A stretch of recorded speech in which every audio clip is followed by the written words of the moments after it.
Art of Time Ensemble presents Dance to the Abyss at Harborfront Center Theater, February 23rd to the 25th. Step back in time to the 1920s and immerse yourself in the decadent world of the Weimar Republic. Join us for a night of cabaret and jazz-inspired songs as we explore the music that once defined an era on the brink of catastrophe, featuring the work of Jewish composers Erwin Schulhoff, Misha Spolansky, and musicians Wallace Holliday, Kevin Turcotte, Andrew Barashko, Drew Jurek, and more. Tickets on sale now at harborfrontcenter.com. Use promo code CABARET25 to receive 25% off your tickets.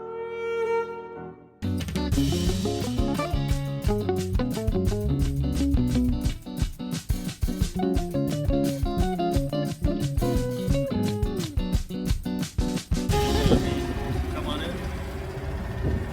That's what it sounded like recently as I climbed up into the Grey Police Mobile Command Post.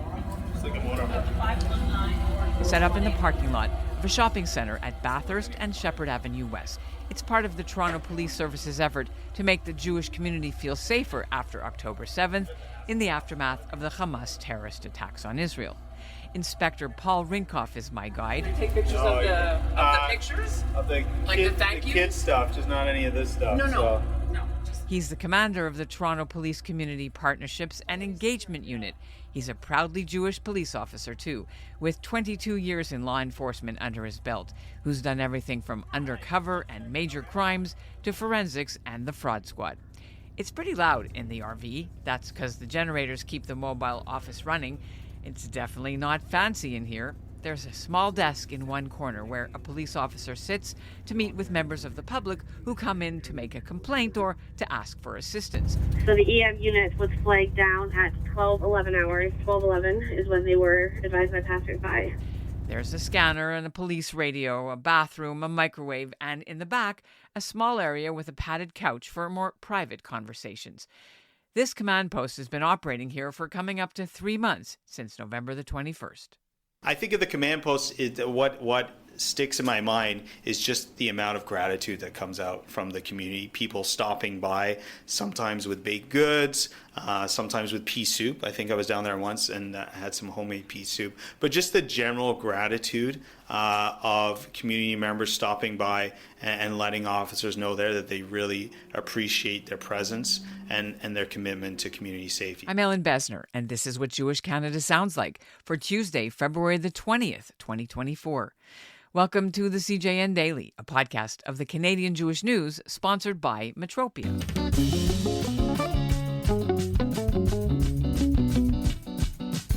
Inspector Paul Rinkoff has been catapulted into the public spotlight since October 7th, with bomb threats and hate crimes plaguing mainly the Jewish community, but also the Muslim community. Unrest roiling Toronto with over 340 street protests, 54 people arrested, 117 charges for hate crimes. Everybody's on edge. And in the middle of it, the Toronto police, with Rinkoff on the front lines like never before. You may have seen him flanking Jewish leaders or Israeli diplomats and local politicians. He's done countless briefings with his Jewish liaison committee members. He even took them to lunch at United Bakers to meet the police chief, Myron Demkiw. He's faced down a heckler berating Israeli-Canadian Liberal Cabinet Minister Yara Sachs during her speech at a Toronto synagogue. But Rinkoff's responsibility isn't limited to the Jewish community. He's head of the whole unit for community partnerships and engagement with all the minorities in the city. An extremely delicate job that requires a range of skills you wouldn't expect in the average beat cop. And that makes sense because Rinkoff's got a PhD in public policy from Toronto Metropolitan University, formerly Ryerson. He has a master's from Guelph, and while some of his colleagues may also have graduate degrees, Rinkoff could very well be the only one who eagerly participated in the Canadian National Bible Contest, or Chidon Hatanach, as a kid. He reads Hebrew. He's been to Israel several times. He went on Birthright. He's visited Auschwitz. His parents are pillars of the Jewish community in St. Catharines, and he has two brothers in the force as well. To learn more about how Rinkoff is living through this difficult period in Toronto's history, I sat down with him in a quieter location at the Toronto Police Community Partnerships and Engagement Unit headquarters, which is actually located at the Yorkdale Shopping Centre. But for security reasons, I'm not allowed to tell you exactly where to find it. By the way, thank you for having me today. I really appreciate it. But this is the Toronto Police Services Community Partnership and Engagement Unit at a secret location in our city. I also want to know about the last name and your sort of yichus, your family origins, Rinkoff. There's a bakery in London, England, a famous bakery. Is that related to you? So that is. So it is related through my father. And I've made a personal trip to the Rinkoff Bakery in London, England, and I know he has, and I know some of my brothers have. So very nice bakery. And how did your family end up here in Canada? So my family ended up here in 1988. We immigrated from England and settled in Niagara, a small Jewish community there. There was about 150 Jewish families at a time. Did you have a Jewish education when you were growing up? Like bar mitzvah, cheder, day school? What was the... I went to Hebrew school 3 times a week. I enjoyed it, and I remember... Probably the only one. I think I might have been the only one. I actually enjoyed Hebrew school, and I read Hebrew. I remember entering a couple Bible contests because I was really interested in reading some of the Old Testament. And I remember being a Jew in Niagara, being shipped up to Toronto to participate in these Toronto Bible contests, which I didn't do too well in, but I enthusiastically went along with it. I did that too. I studied for the Chidon Hatanach, they used to call them. And besides the policing part of your life, I did stalk you. So I see that what your most recent picture, besides meeting Tomer Capone from The Boys, oh my God, is that you have a picture of you standing at the gates of Auschwitz with the sign saying, we remember. Why did you put that picture up there? Tell me about when it was taken, what it means to you. So last year I had the very, very fortunate opportunity to return to Israel. It wasn't my first time. It was my second time. My first time was actually with Birthright. I was able to go with an organization, Friends of Simon Wiesenthal, and we visited Poland and Israel. That was a photo I took on one of the days. And being International Holocaust Remembrance Day last week, I thought it was appropriate to post the photo and bring attention to those that were lost and let the world know that we're thinking about them and their families. Was policing always something you wanted to do? Yeah, no, great question. Originally, I was really interested in forensics, and so I really focused in on science and chemistry and biology. And then learning more about policing, I learned that to do forensics, to actually be at crime scenes, you had to be a police officer first, or at least that's the way it was at the time. So I found myself entering into policing right out of university. In my first few years, I was a scenes of crime officer, so I fingerprinted, I collect DNA samples. So I got to do a lot of the forensic stuff that I was really interested in, and eventually was promoted to a sergeant. And then I started becoming more interested in leadership and policy and how it could possibly impact the organization. In my particular PhD, the background is in policy. Public policy and leadership and supervision. So I feel that I can bring something else to the table in terms of how we can improve our services to the public. So with all that background and what did your job entail before October 7th? So I've been an inspector for about 6 years, and generally the role of an inspector is either to manage a unit or assist someone else manage a unit across the organization. It can be any unit. So I've worked in corporate health, I've worked in financial crimes, but one of the roles that I do on top of my regular day job is I chair what we call the Community Consultative Committee for the Toronto Police Service, and the one I chair is the Jewish Community Consultative Committee. And that committee was formed about 2 to 3 years ago. But even prior to that, in my first assignment as an inspector, I became involved in relationships with Jewish community leaders and Jewish community organization and Jewish community residents locally. So, for example, I was an inspector at 53 Division, which is at Yonge and Eglinton. I was an inspector at 32 Division, close to Yonge and Steeles. And there's quite a large Jewish diaspora, as you know, in those areas. So it was an opportunity to really get to know many of the Jewish community leaders. So it really all came together almost organically, almost naturally. And my role prior to October 7th was really working with community leaders, particularly Jewish community leaders, and dealing with issues that impact community safety for everyone, but also Jews who live in Toronto. So you pretty much have, I guess, a good running start for October 7th, because you pretty much knew everyone already. What changed for you when October 7th happened? Did your day-to-day have to change? And if so, how? I think you said it best. I had a running start. So I had already developed a significant amount of relationships with Jewish community leaders and community organizations in Toronto.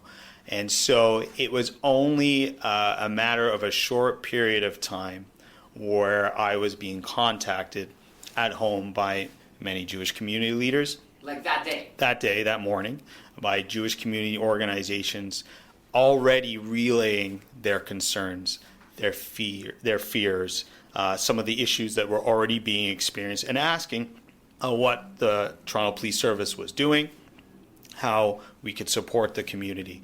And around the same time, I started getting communication from my own police service, who rely on me and other members, but specifically me, on sharing communications, messaging with the Jewish community, and asking me, what can the service do to support the community? Did you know this was going to be different than any other protest in 2021, for example, Sure. like in the summer?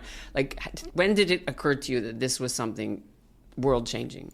I think I knew it was going to be more significant just because the escalation and conflict was just much more significant, right? There was a clear immediate need on day one in terms of what our communities, both Jewish and Muslim communities, needed from the police service.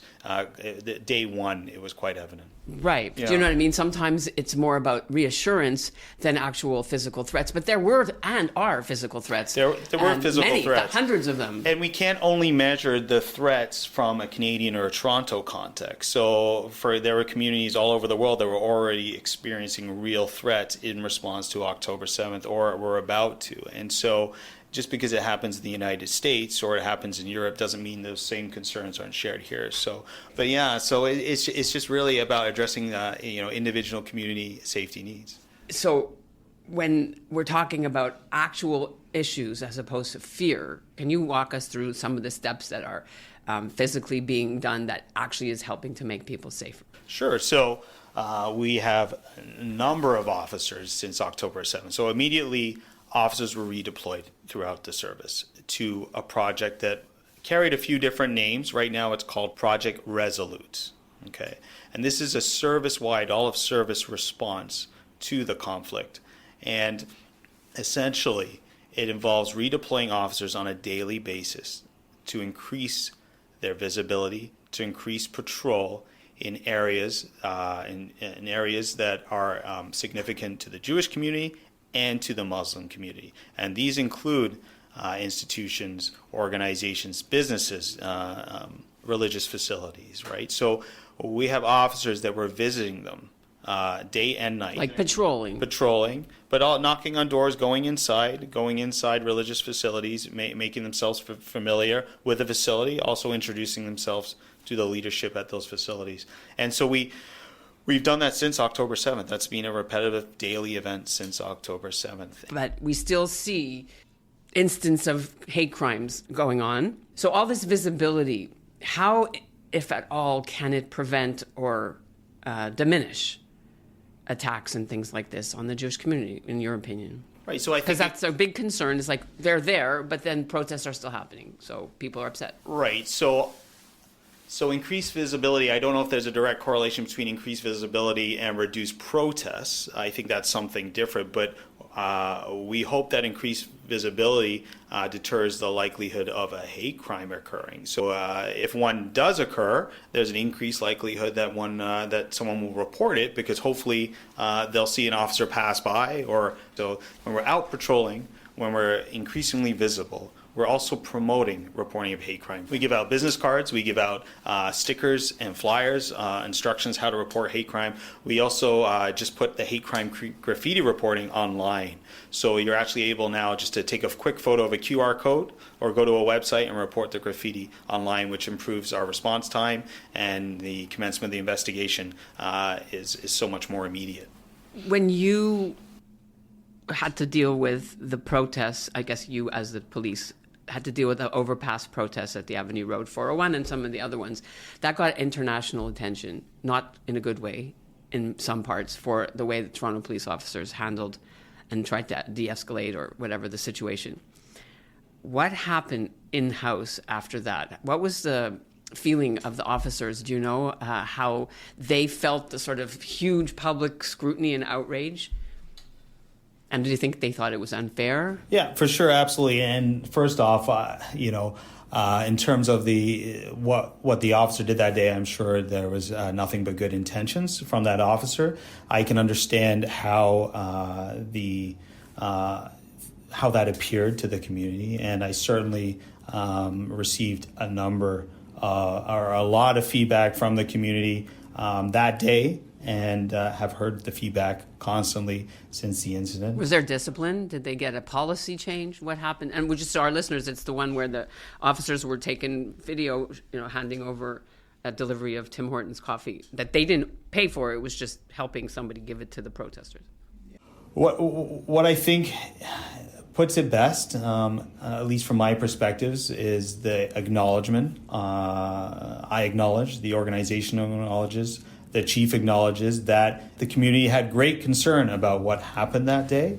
And I'm aware that the chief did apologize. And I think the chief responded in the correct way.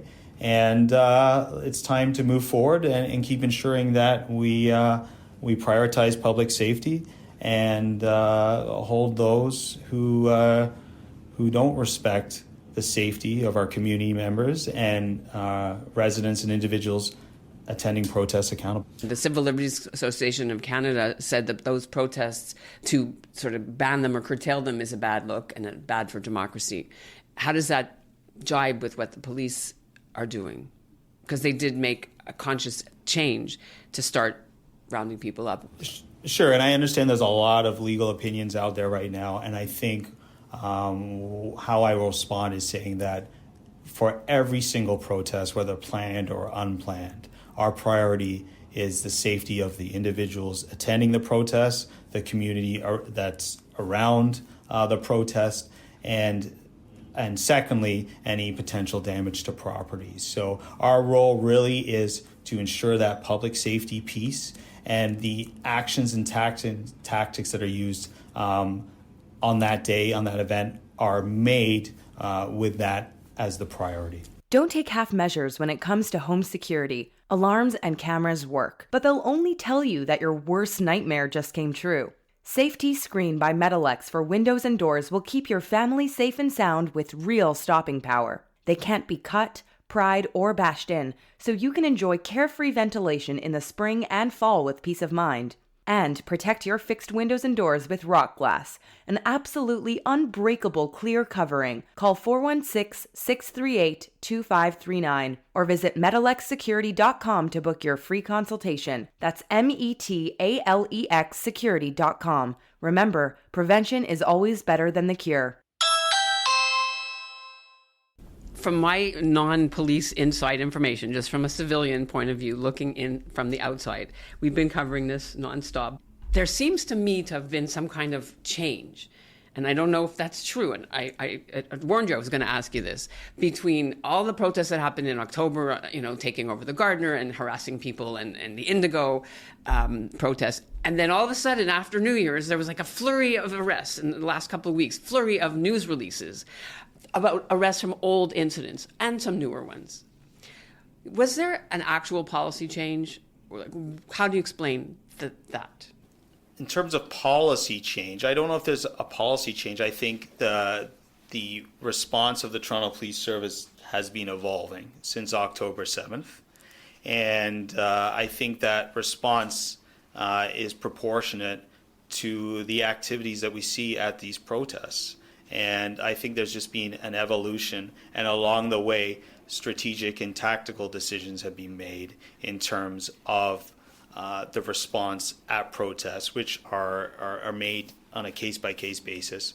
So I think that's part of it. In terms of investigations, the chief had increased the size of the hate crime unit very soon after October 7th, up to, I believe, about 21 investigators from 6. So in terms of those investigations, I'm confident, and I have direct knowledge that these investigations have been ongoing, and just some investigations take time because we're as an organization, we're methodical about how we do things, and we want to ensure that our prosecutions are as strong as possible. And so these investigations do take time. When you sit up at night, not with your twin toddlers, because that's another thing, what keeps you up at night about this whole situation? One or two things? Yeah, so I think what keeps me up at night is the potential for escalation of violence. So I think about Molotov cocktails. I worry about a visible Jewish community member or even a visible Muslim community member walking down the street and being assaulted. I mean, we had the arson and potential fire hate crime at the IDF grocery, so it's already happened. Yeah, so we do see, so we have seen some escalation. What about the kid in Ottawa who has a bomb-making equipment in his house, the terrorist 15-year-old? Again, these are the things that keep me up at night, and that we hope that we're able to deter, investigate properly, and prevent any of this type of activity moving forward. Have you personally been in the subject of physical or even online threats because of your high-profile role? So in terms of threats, I receive some pretty nasty stuff on social media, like just a lot of name calling and because of your Jewishness and my police officer identity, and probably the two of them coming together, and anti-government stuff. Unfortunately, it's not just me. Really, many leaders who are in the community who also identify as Jewish have seen a huge increase either in threats or just in really bad, mean name calling, and it's really, really hard. So you try not to spend too much time looking at it. And what about your own personal journey in terms of being Jewish? How have you, if at all, been impacted by this, and has it changed you? Or strengthened it, or having twin girls recently and visiting Auschwitz and seeing some of the horrors, and again intertwined with having children, it's just made that experience much more emotional. And then again, of course, October 7th, and listening to the fears and realizing that I'm also a resident of Toronto, having the same fears. Having a wife who asks, do you think it's safe to have the mezuzah on the front door, right? So really experiencing the same things that many of our community members are experiencing. You really identify with the community that you're serving and with your faith. Did you take the mezuzah down? No, I didn't, but the compromise was I installed a number of cameras on the outside of the house. I'm sure lots of other people did. So what is it exactly that you do day to day now that October 7th happens? So we manage the Community Partnership and Engagement Unit, and our unit's responsible for strategic community relationships across our organization. So we manage relationships with all communities across the service. We also have a lot of our liaison officers here. So we have a Jewish liaison officer, we have a Muslim liaison officer, we have an LGBTQ2S plus liaison officer, and the list goes on. We house those all at the Community Partnership and Engagement Unit, and our neighborhood policing program is administrated out of this office, along with the Aboriginal Peacekeeping Unit. So this is basically Diversity Central right here.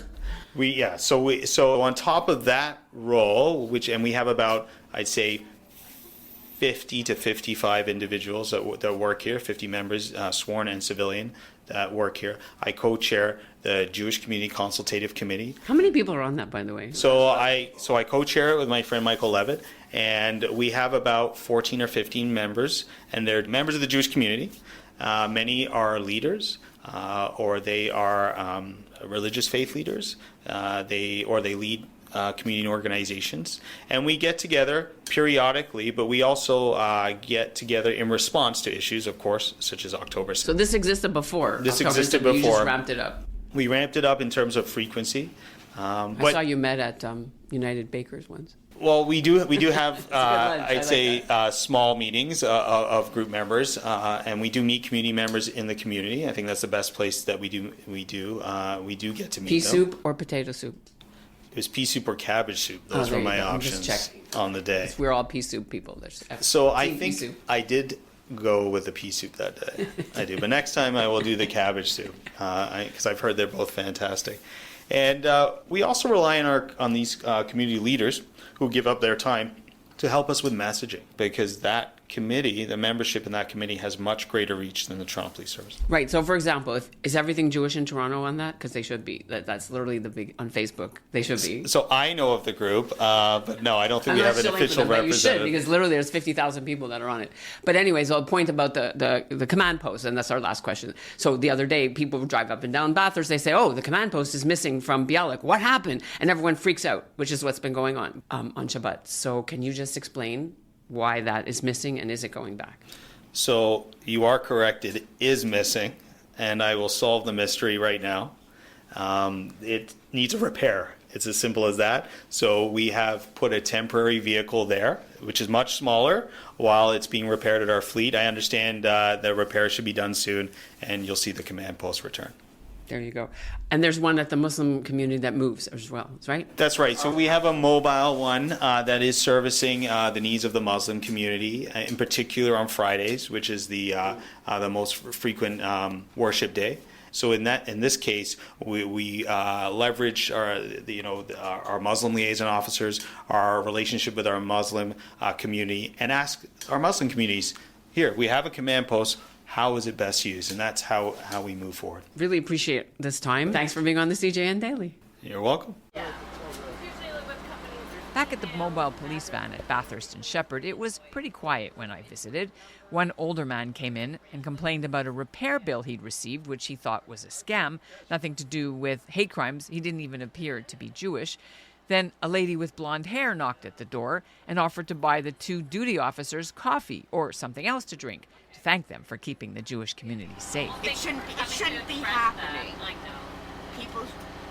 There's nothing kind about mankind these days. But thank you so much. You're very welcome. The officers declined. It's been a non-stop outpouring of coffee and treats and fruit plates ever since the command post opened. One wall is full of handmade thank you notes. You can see they were made by local school children. Some of them read "Thank you, officers." Some have an Israeli flag. A couple have figures of a police officer made out of magic marker. Officer Kayla Khan says she's heard an earful from community members about how they're experiencing what happened in Israel and what's been happening since here at home. In the very beginning, we had tons of people that would come in and express their experiences and how they were feeling, and how having this command post here was really reassuring for them and their families and their communities. So, can you say anything that happened that was upsetting to you or surprising in a bad way? Challenging? I wouldn't say challenging, but there are a lot of emotions that are involved with a lot of other people's experiences about what's going on in the community, especially the Jewish community. So, we just like to sit down and chat with everybody about what's going on, and it's mostly them telling us their experiences. And for example, like a Holocaust survivor, for example, or an Israeli person? No, nobody that elderly, but members, like generations, maybe somebody's grandparents, they'll speak to us about that. People that have just come from Israel, we had a lot of great stories about that and what they experienced over there and how happy they were to be home, and seeing us here, was really reassuring for them, just because what they had just experienced a few weeks back being in Israel. So how do you deal with that? I mean, did you have much experience with the Jewish community before you were assigned here? No, not necessarily, but it's great to hear everybody's stories and experiences and being able to get their firsthand opinions about what's going on. And that's what Jewish Canada sounds like for this episode of the CJN Daily, sponsored by Metropia. Integrity, community, quality, and customer care.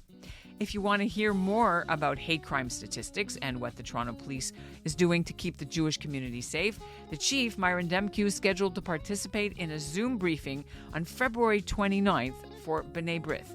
I've put the link to that in our show notes. If you have questions for Inspector Rinkoff or comments, send them my way. I'll be sure to pass them along. I'm at ebessner@thecjn.ca. Thanks for listening to the CJN Daily.